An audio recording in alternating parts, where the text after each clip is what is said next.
muita gente há muito tempo, né? O que é que se faz para derrotar essa oligarquia política que está aí e tentar avançar com limites, obviamente, com limitações, com contradições, obviamente, aqui em termos do Maranhão, né? Porque, de certa maneira, a sensação, né, o sentimento geral, tanto que agora, essa semana, no começo dessa semana, saiu uma pesquisa aí da Exata, né, só falando aqui de São Luís, dizendo que 89% da população apoiava a intervenção federal aqui no Maranhão, 77% da população desaprovava o governo da Rosiana e outros 66, parece, se eu não estou enganado, defendiam a ideia de que ela renunciasse, né? Na época em que, nos dias em que a pesquisa foi feita, não tinha sido ainda protocolado o pedido de impeachment na Assembleia Legislativa, mas com certeza, se tivessem feito essa pergunta, você é a favor do impeachment de Rosiana Sarney? Com certeza o índice seria nessa faixa, né, de 70%, 80% por baixo. Isso porque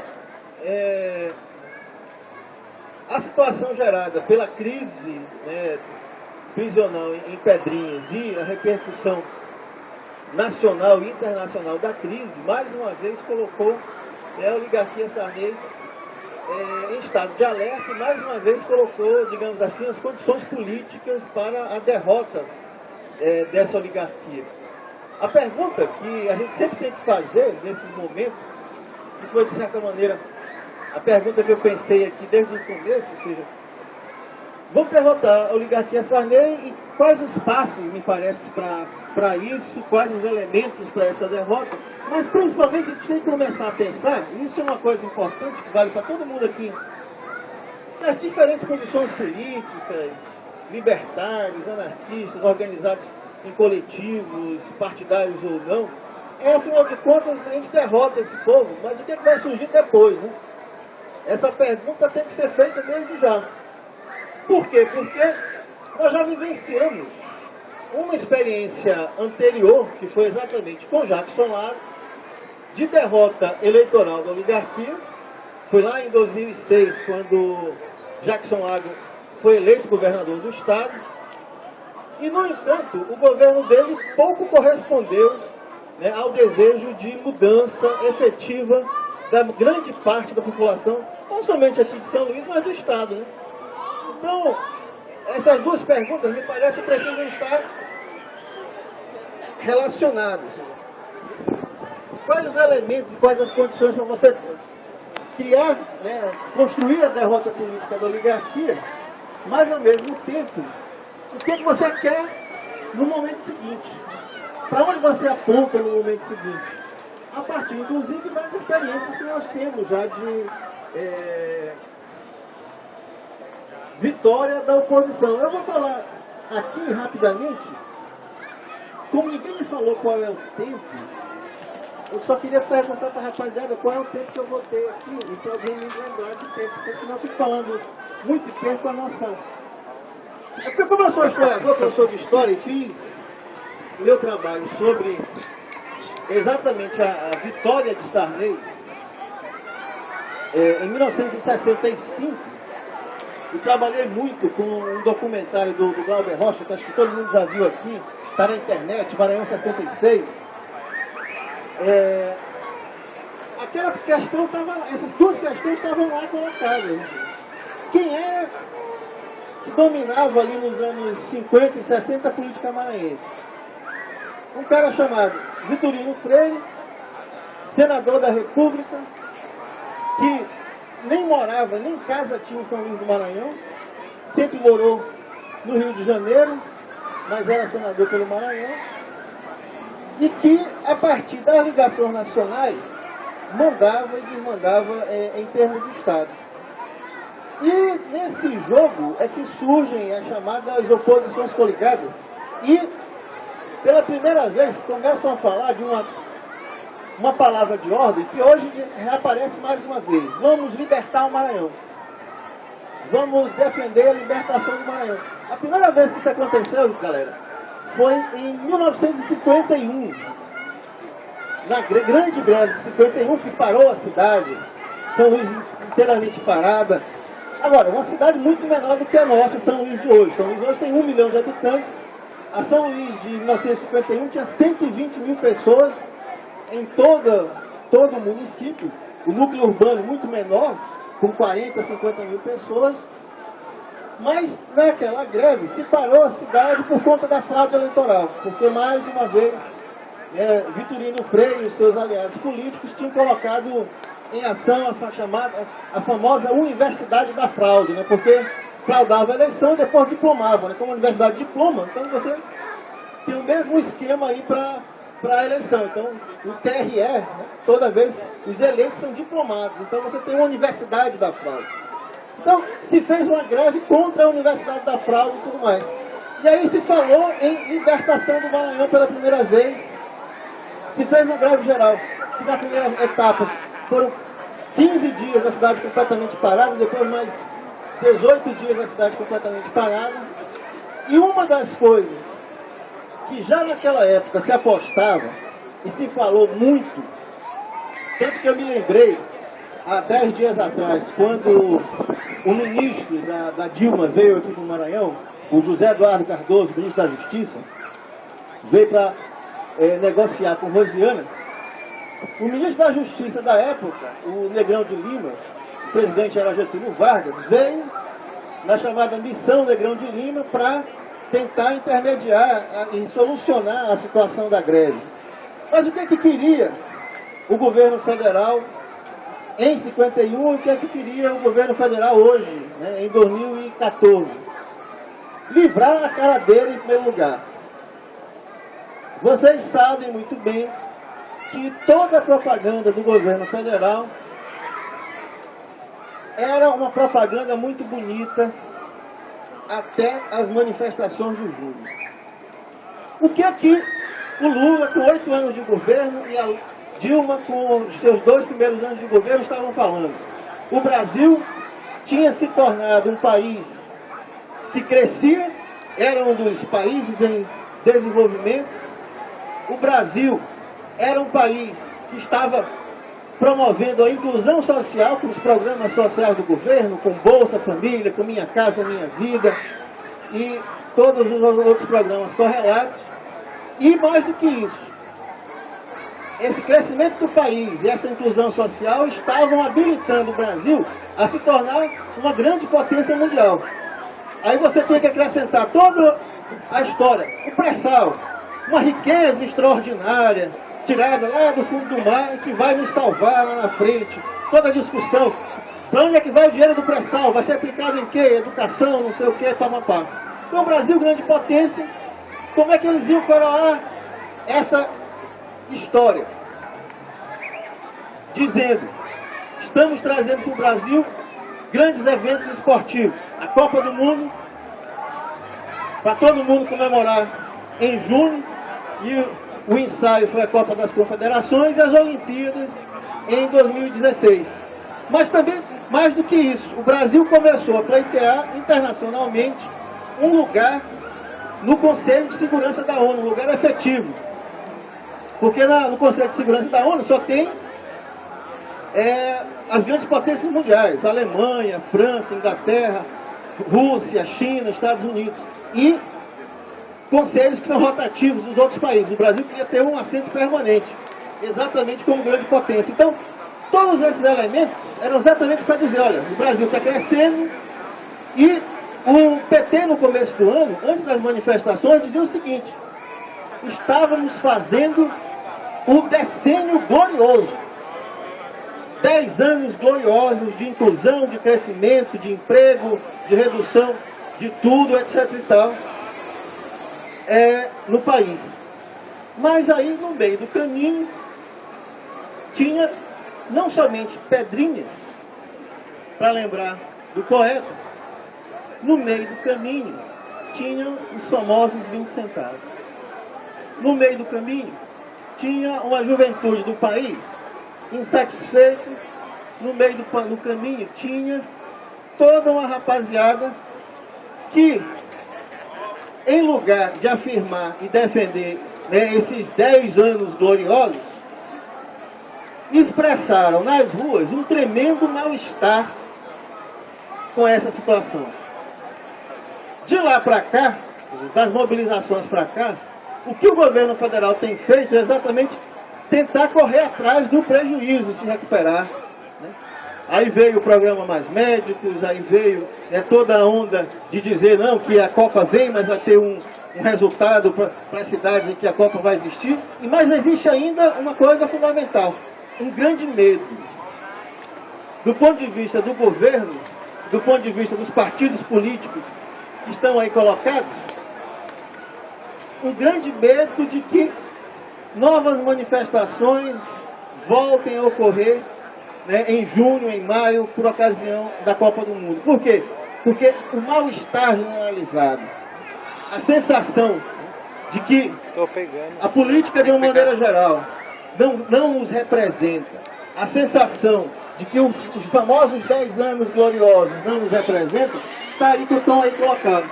E, dentro dessa ideia de que os 10 anos gloriosos valeriam essa projeção internacional do país, eles colocaram tudo debaixo do tapete. Então, remoções forçadas de populações, casos de corrupção, crise no sistema carcerário do país, a explosão da violência em todas as grandes cidades, tudo vai para baixo do tapete. Você pega bem aquilo e joga. De maneira que, quando pipoca a crise de Pedrinho, quando estoura a crise no Maranhão, como antes já tinha estourado em outros lugares, todo mundo lembra que em São Paulo também, né, o PCC fez a mesma coisa.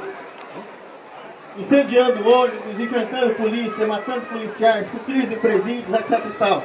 Hoje, em várias outras prisões do país, a mesma crise está colocada. Por quê? Porque, curiosamente, todo o discurso deles era o quê? Olha, se eu estou promovendo a igualdade, se eu estou promovendo a inclusão social, portanto, eu estou diminuindo a violência no país.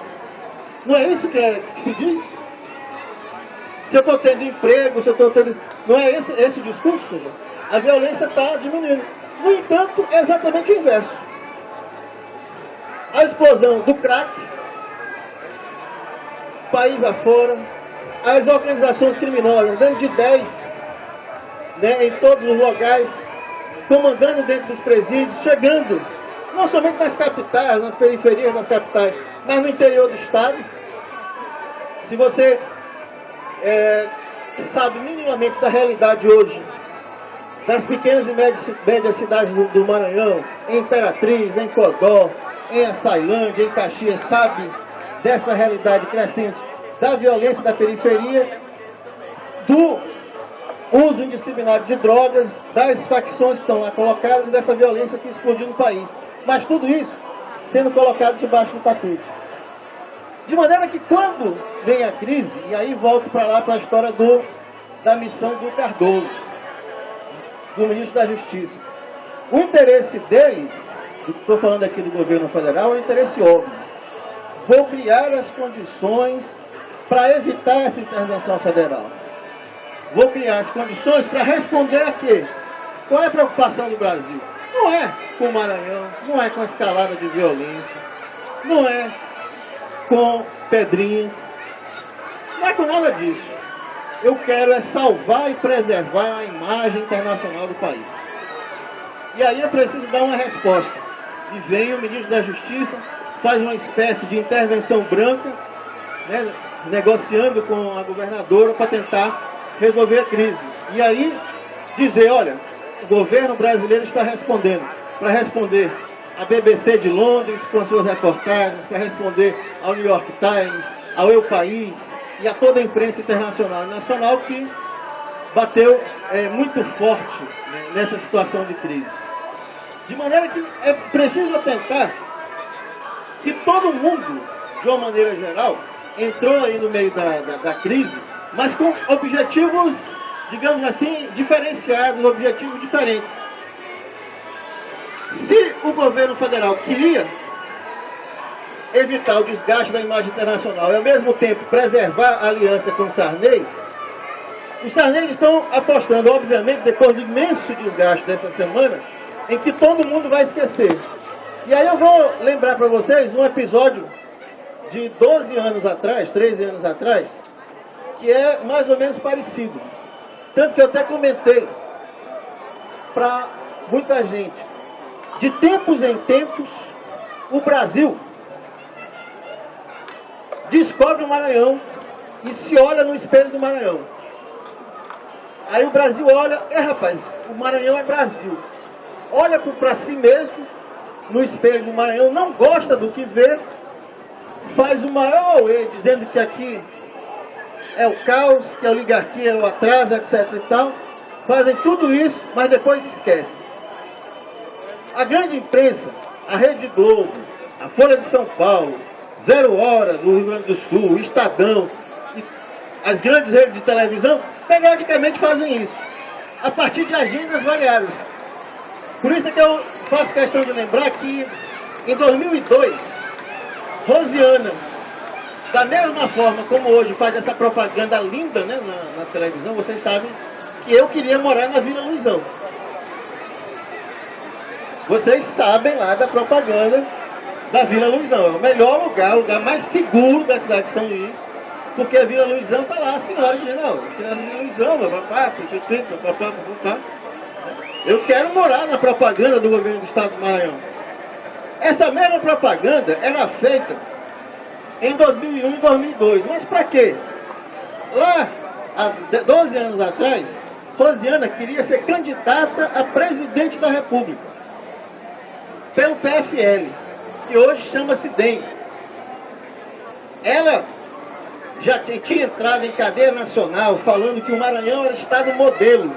Vocês não viram aí a propaganda da Vila Luizão dizendo que o Maranhão também é modelo do sistema de segurança pública, não é isso? Está lá. Está exportando esse modelo para o país inteiro, etc e tal. Aí, em 2012 era a mesma coisa. Só que, da mesma forma como tinha pedrinhas hoje, lá em 2002, tinha alunos. Alguém lembra aqui do escândalo Lumos? Pois, numa investigação da Polícia Federal, eles entram no escritório do marido da governadora, o senhor Jorge Murat, e encontram R$1.340.000. Bastou a foto desse montante de dinheiro, só notinhas, aqueles maços, numa grande mesa. E aí foi para todos os jornais, foi para a televisão, etc e tal, para que nacionalmente a candidatura de Rosiana Sarney dançasse. Como se escreveu na época, ela virou picolé, né? A candidata que virou picolé. Ela dançou. Deixou de ser candidata a presidente. Os dois principais candidatos à época foram Serra e Lula. Lula se elegeu. Mas, e aí vem o ponto básico. Desestabilizou o governo Rosiana. Teve o mesmo bombardeio da grande imprensa que teve hoje, que a gente está vendo aí todo dia. Jornal Nacional, 5 minutos, porrada no Maranhão. E aí a governadora ainda vai fazer licitação de lagosta. Diz, eu estou chocada, passa a lagosta, o caviar, que é tudo bem. O pessoal ontem começou o bloco da lagosta, lá na Praia Grande.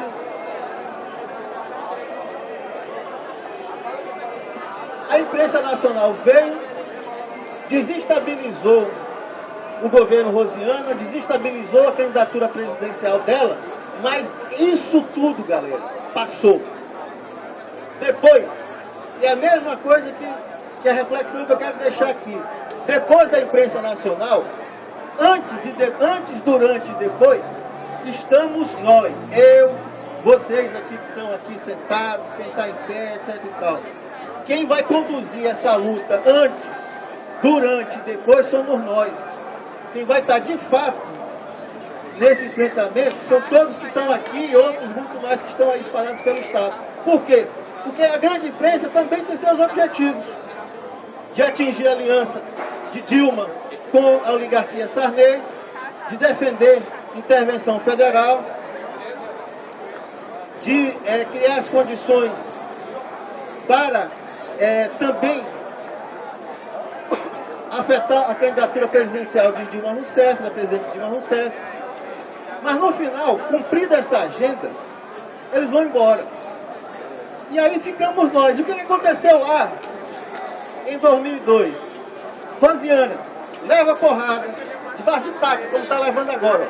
Taca, taca, taca, taca, taca, taca, até o coro dizer já chega.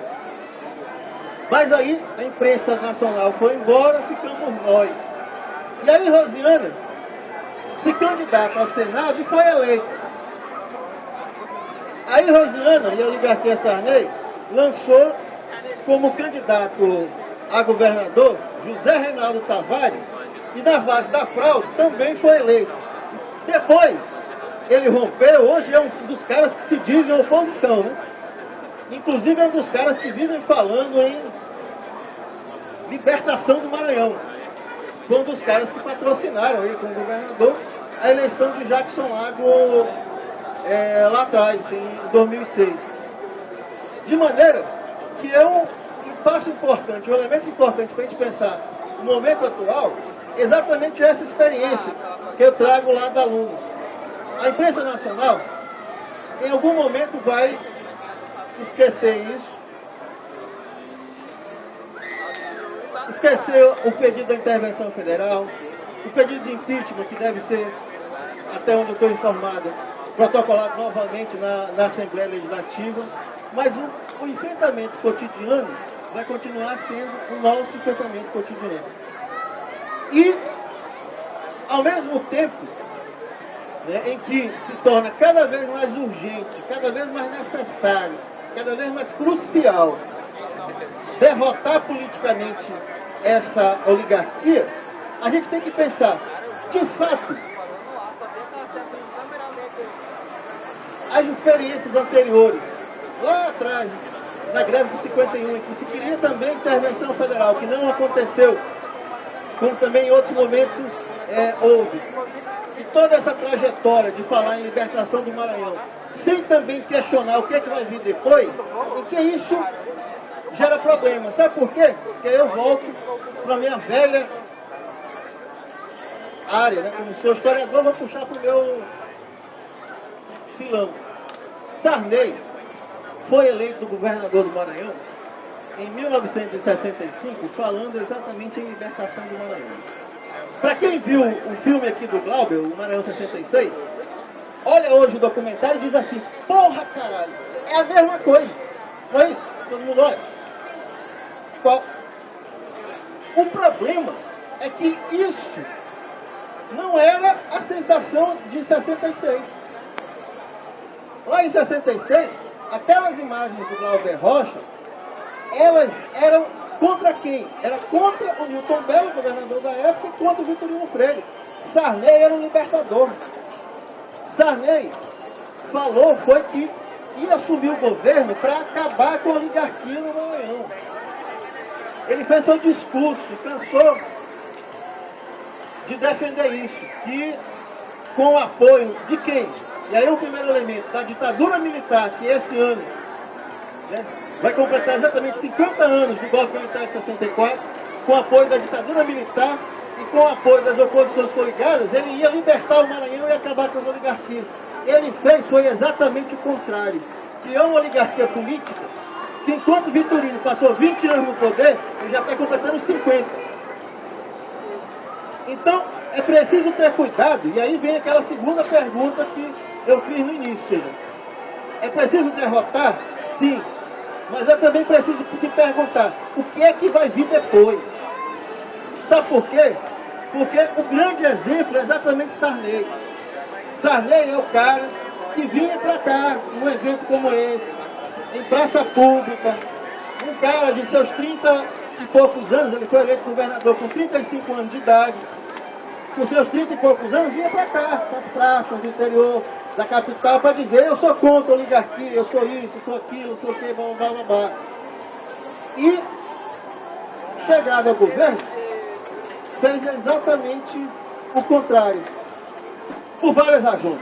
Pela ditadura militar, mas também porque, entre outras coisas, você aposta demais na imagem, na ideia de um salvador da pátria, em lugar de apostar, e aí eu acho que é uma das grandes questões colocadas pelas manifestações de junho, nas formas autônomas de organização das pessoas, organização da juventude, e mais do que isso, colocar essa discussão de forma a mais ampla possível sobre, afinal, que tipo de mudança que nós queremos. É a mudança para criar um novo Sarney? Essa pergunta tem que estar colocada. Ou então é o tipo de mudança colocado lá por Jackson Água. Porque lembrem, ó, lá em 51 se falou em libertação do Maranhão. Aí depois em 65 com Sarney se fala de novo em libertação do Maranhão. Depois Jackson Água em 2006 fala de novo em libertação do Maranhão. E hoje de novo está todo mundo nessa história. Vamos libertar esse tal desse Maranhão. Mas libertar para quê? Afinal de contas, o que é essa mudança? O que é isso? E se de um lado o Sarney fez o que fez, quando o setor da oposição, que chegou ao governo com Jackson Água, chegou ao poder em 2006, e esse é um período mais recente, são 8 anos atrás, não é isso? 7 anos atrás, o que é que esse pessoal fez no poder? Curiosamente, em primeiro lugar, as alianças. Qual é o perfil das alianças que foram levadas ao poder com Jackson Água? Primeiro no dissidente, com Zé Reinaldo Tavares. Depois, o que é que vão fazer de fato no governo em termos de mudança? E aí você vai repetir a mesma ladainha, as mesmas questões. Qual era o programa, qual era a agenda efetiva de mudança em termos de Estado para enfrentar os nossos problemas aí? Aí você vê desde a coisa mais simples. O chefe da Casa Civil do Jackson Água, na época, o Aderson Água, num belo dia, nomeia a mãe dele, uma senhora de 80 anos de idade, assessora. O que é isso? Senão a reprodução daquilo que é uma das bases desse sistema de poder. Por que todo mundo está olhando aí para a política e está olhando? O que é a política no Brasil?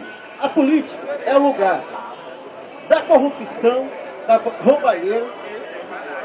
A política é o lugar do privilégio em que eu coloco os meus parentes, os meus afilhados, etc e tal, vou dar emprego para A, para B, para C. E a política é o lugar do interesse das grandes corporações, das grandes empresas e do projeto aí dos grandes grupos econômicos em torno do país. Que no caso do Maranhão tem, né, uma expressão brutal, não somente em Pedrinhas, mas no trabalho escravo.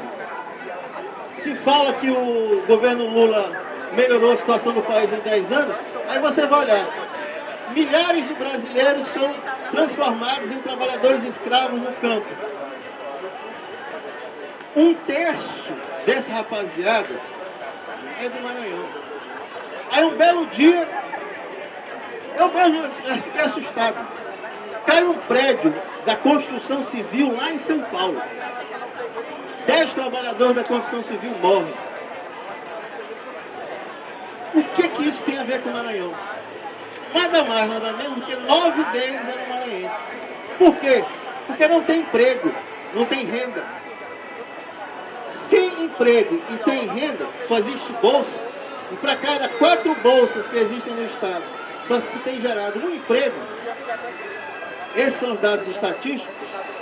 Milhares de jovens saem do Maranhão porque a melhor alternativa é vazar. E aí você vai ser trabalhador escravo, vai trabalhar na construção civil no Minha Casa Minha Vida, em obras do Maracanã, e vai morrer como esses trabalhadores morreram lá da Constituição Civil de São Paulo. De maneira que fazer essa pergunta, que mudança efetiva a gente quer, significa perguntar, afinal de contas, qual é a base que sustenta os sarnenses?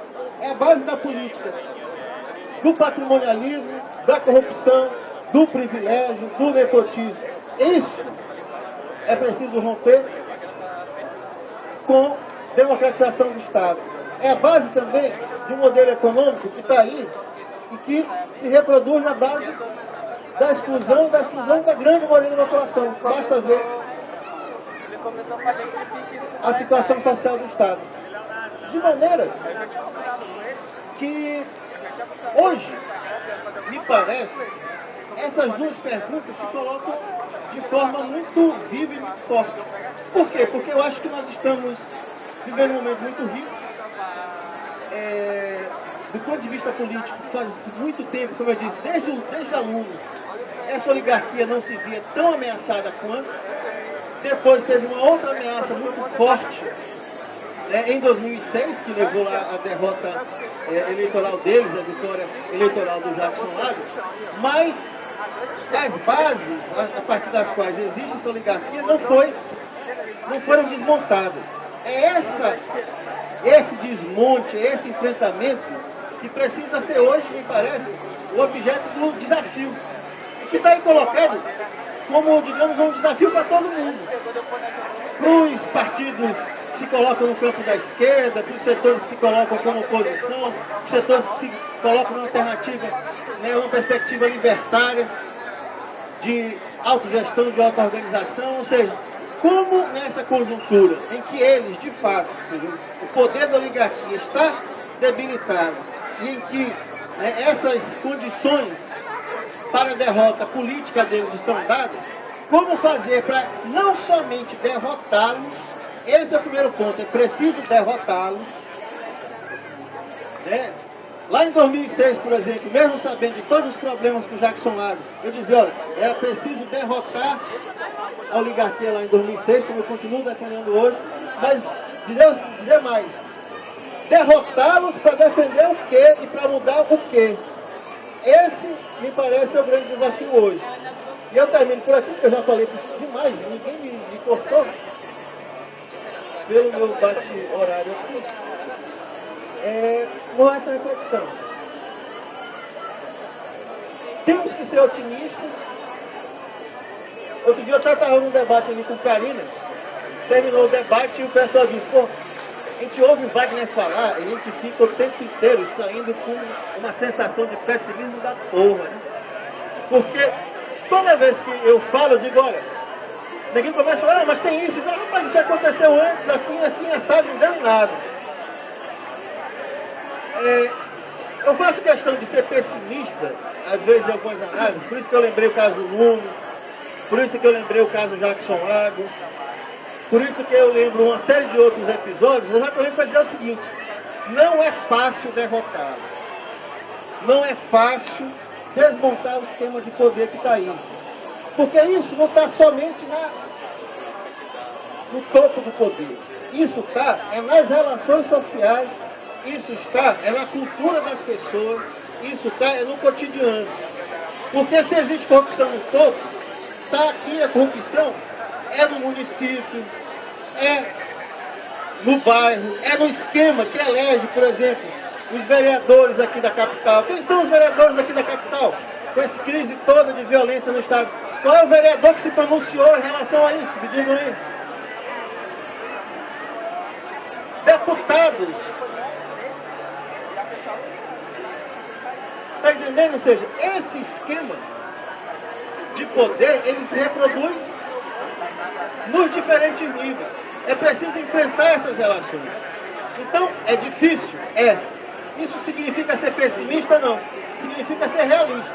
Mas, ao mesmo tempo, significa apontar que as condições, e aí a vontade, o desejo, e a perspectiva que foi aberta pelas manifestações de junho, que foi aberta pela mobilização, pelas iniciativas as mais variadas que existem aí, né, no sentido de efetivamente, né, provocar mobilização social, provocar discussão, essa iniciativa que nós estamos vivendo nesse exato momento, estão rompendo esse ciclo e começando a apontar para o novo. A gente precisa também começar a discutir esse novo. Afinal de contas, o que a gente quer dentro dessa perspectiva, efetivamente, de mudança do Maranhão, que não seja só tirar o Sarney para colocar o 6 por meia dúzia. Porque senão é a velha história. É o Sarney que tirou o Vitorino para ser igualzinho ao Vitorino. E é qualquer um outro que vai querer tirar o Sarney para ser igualzinho ao Sarney. Isso, Freud, nos textos dele, e aí eu certo, Freud, lá em Totem, em Tabu, falava do parricídio e de como, na interpretação de Freud do surgimento da sociedade, estaria o parricídio. O que era o parricídio? Era, primeiro, a figura do pai todo-poderoso, autoritário, que mandava nos filhos. Em belo dia, os filhos se revoltam contra o pai. E essa rebelião, você poderia pensar, eles vão fazer rebelião para modificar as coisas. Aí o Freud diz, eles fazem a rebelião, mas depois da morte do pai, colocam no seu lugar o quê? A figura do totem. E a figura do totem é exatamente a figura que representa a autoridade. E mais do que isso, representa o modelo que eu quero seguir. Então você mata a autoridade, você quer romper e superar a autoridade, mas você vai apenas depois de superada aquela pessoa, aquele personagem, repetir e reproduzir o que ela está lá. A trajetória das oposições no Maranhão é exatamente essa trajetória do parricídio, tal como diz Freud. Todos são parricidas, todo mundo quer matar Sarney para ser o novo Sarney. E é isso que precisa ser superado, entre outras coisas. E com isso eu encerro. Muito obrigado.